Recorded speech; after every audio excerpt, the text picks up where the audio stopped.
David Howell, thanks very much for joining us on Golfing World. The HSBC Champions is coming around soon. Of course, you have very happy memories of that event. You won the inaugural staging of it. Tell us about your memories and the way you think about that week. Yeah, it was a very special week for me, obviously. I was in a good run of form in general, but ending up in the last group on the last day with Tiger Woods, for anyone is a big day, a big moment. And a big opportunity, and that's the way I looked at it. And things went my way that day. I played, I played really nice golf, 68 on the final day in the company of Tiger. I did my part, and as it turns out, that was good enough. So, a really big win for me. Obviously, lots of ranking points and everything that comes with it, and it will always be a special memory for me. It was the inaugural staging of the event. And what did you know about golf in that region and the event itself before you got there? Was it a bit of a leap into the unknown?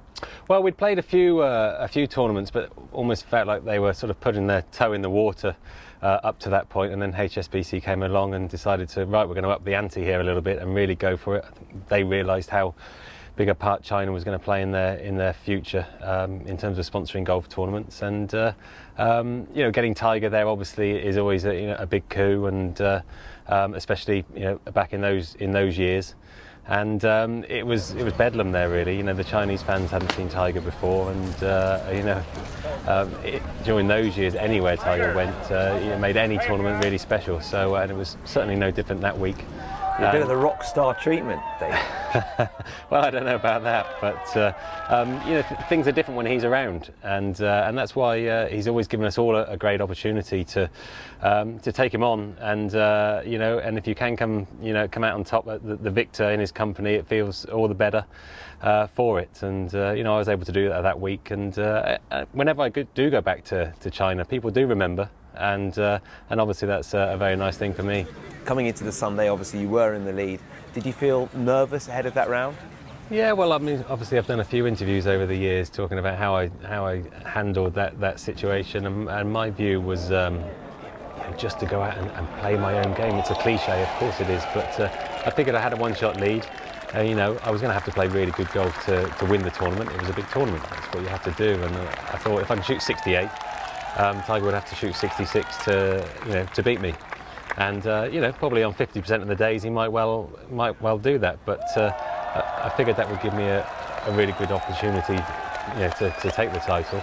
My challenge was to control my own emotions and be able to play the golf I played the previous 3 days, in his company. And that's easier said than done, though, isn't it? To play your own game. Well, yeah, sure. It's the hardest thing in the world is to do it on Sunday. That's why winning golf tournaments is difficult. 68 on Thursday, they're 10 a penny. But on Sunday, when you need to do it, that's obviously that's when it gets a little bit more difficult. But so I was very proud of myself to be able to shoot my number, if you like, and that's very much how I saw it. 2 halves of 34, shoot 68, and if it's not good enough, then so be it. When you went past the first 9 and then you started to get a bit nervy, tell us about that.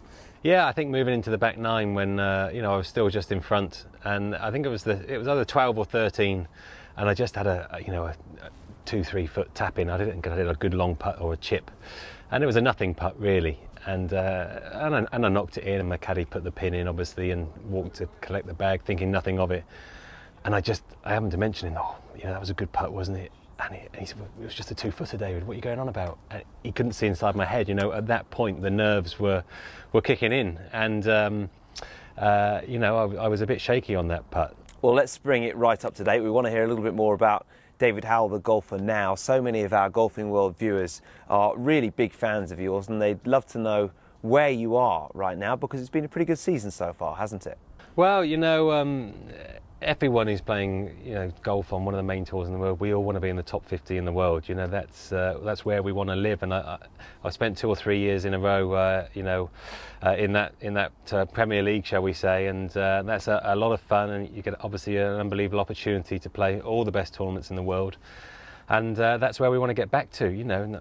No idea how high I can go, but my main goal will be to get back there. And once you're in the bigger tournaments, when you play well, which you're going to do occasionally, all of a sudden it's in a big tournament rather than a medium-sized tournament, and everything snowballs. And that's what happened to me in the years sort of 2004, 5, and 6.